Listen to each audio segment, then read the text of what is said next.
ball, but she's such a great competitor. She's certainly not out of this game.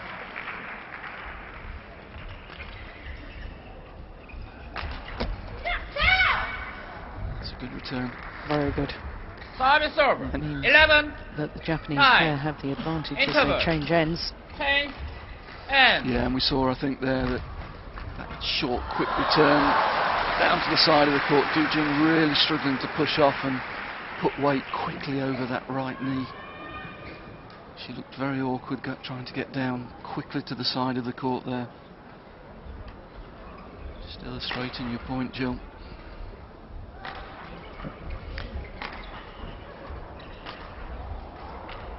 Well, I really do find it extraordinary. I've made the point several times before. I'm not sure if you can see the two Japanese coaches working away. Now they're communicating with both players. With Park Jibong just making the comment, but initially the two coaches were talking to the individual players independently. And I know that you were always a great believer that you talk to your two players as a pair, so they both have an understanding of what you want them to do.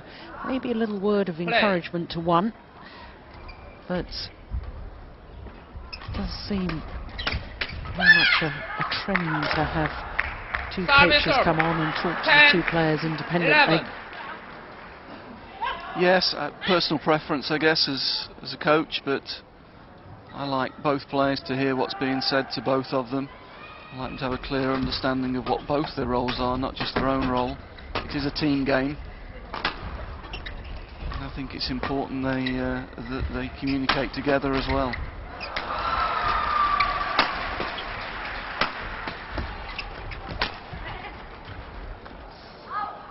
That's always going to go along from this end, I'm afraid. Service over. 12. 10.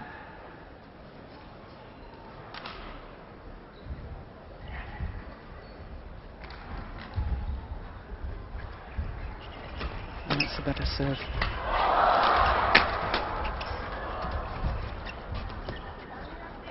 Wide. There's a real chance.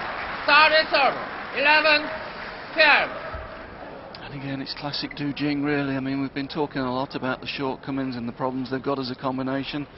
And what's the score? They're only 1 point down. Every chance of still winning this. Yes, and very noticeable that Du Jing is the more senior player, the older player. Talking tactics and giving instruction to Pan. That's good control from Pan. 10. All. And the Chinese back level.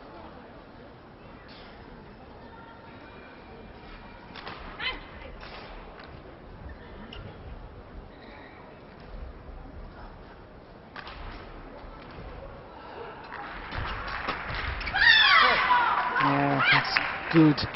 Flat shot, fast over the net from Du Jing.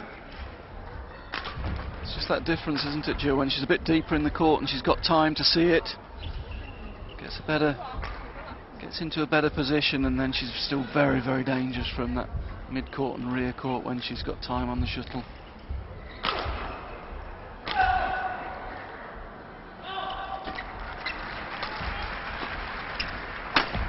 Oh my goodness. How did she find that angle? That's absolutely brilliant. Power and placement. Well, she's made 1 or 2 mistakes in this third game, Du Jing, but she's hit a lot more winners. She's really trying to take the play away from the Japanese here.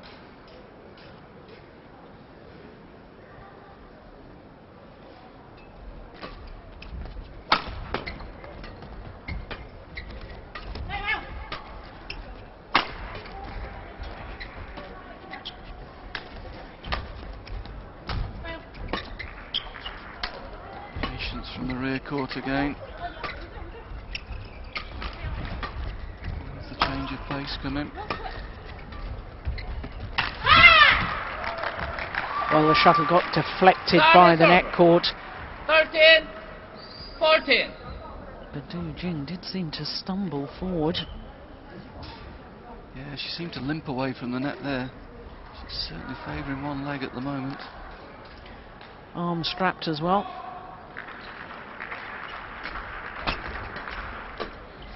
Like walking wounded.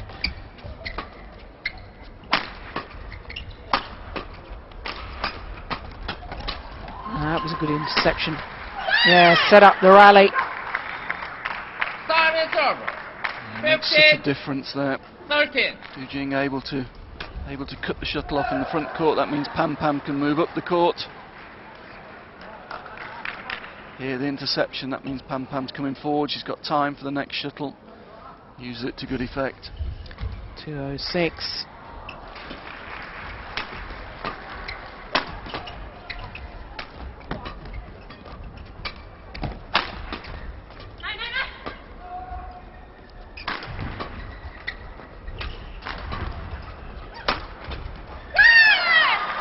Yeah, nice variety again. Couple of half smashes to the centre and then switching to the outside line with the flat smash. Forcing the Japanese girl to turn to the other side in defence there. Brings her down steep on the backhand and then hits flat to the forehand. Breaks the defence.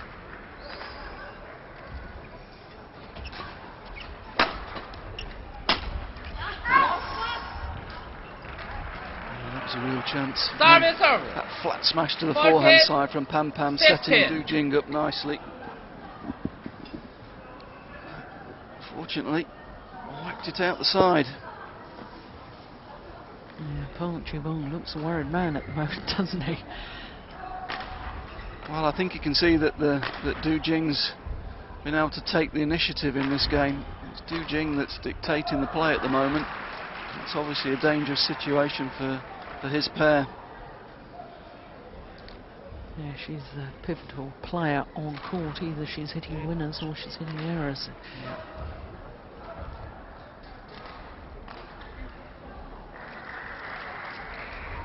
Big deep breath there from Maeda.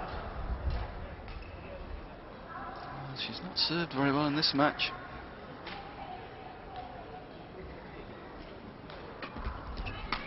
There's the flick. It's more of a defensive one.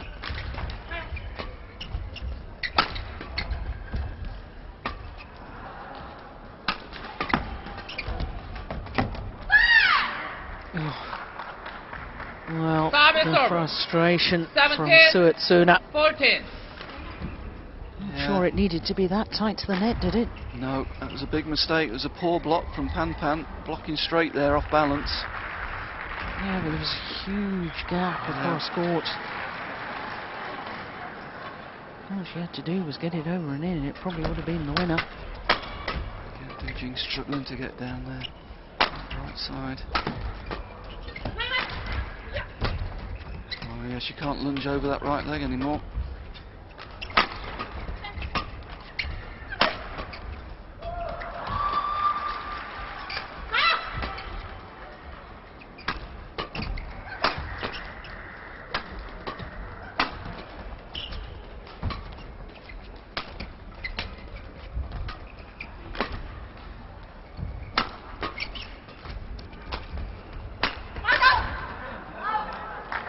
Let it long. Service over. 15. Yeah, well, we've known for a number 17. of years she was struggling with knee problems. Yes, there's a definite limp now.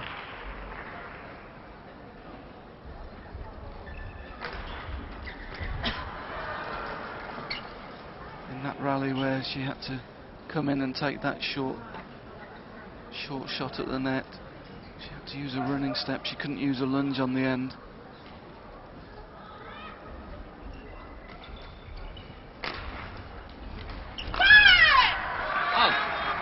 Oh my goodness.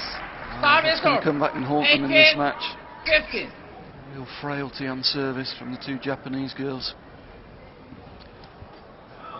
Yes, and it's just occurring to me, we watched, I think it was yesterday, the world number ones from Taipei, Cheng and Chien. They too were having problems with their serves, so the number one pair and number two pair in the world in women's doubles are both struggling with their low serves. Yes, and the Japanese pair have gone very passive here now. 15. For a time it was working, playing with width to Pan in the rear court, but now Pan's playing with a lot more patience.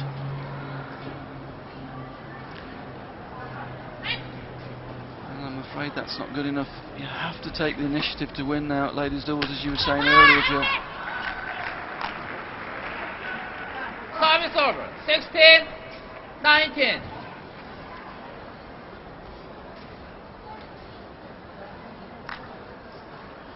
Can she get a good short serve in?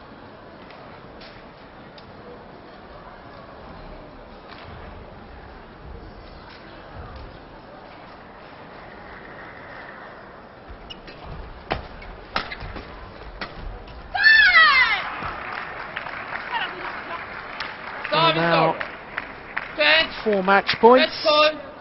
16. for this new Chinese pair to put out the world number 2s.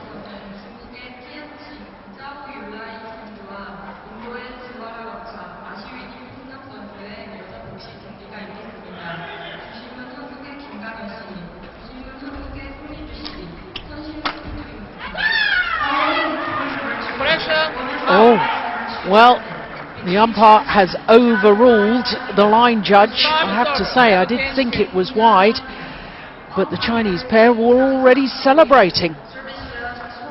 Well, Du Jing is looking up towards the giant screen at the end of the arena. Oh, well, closer than I thought. That was a brave overrule. Oh, match point. Well, still another 3 match points for the Chinese pair.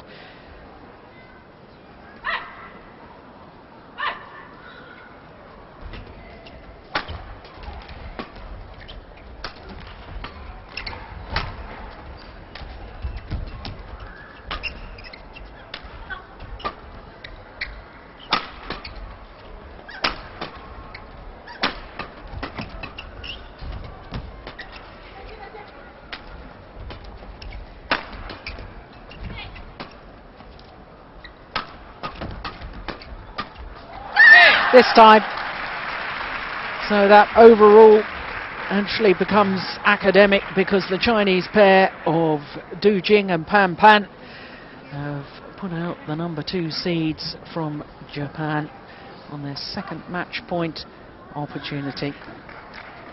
21-17 in the deciding game, and their confirmation of the score. 19-21, 21-15, 21-17 in the deciding game in an hour and 2 minutes.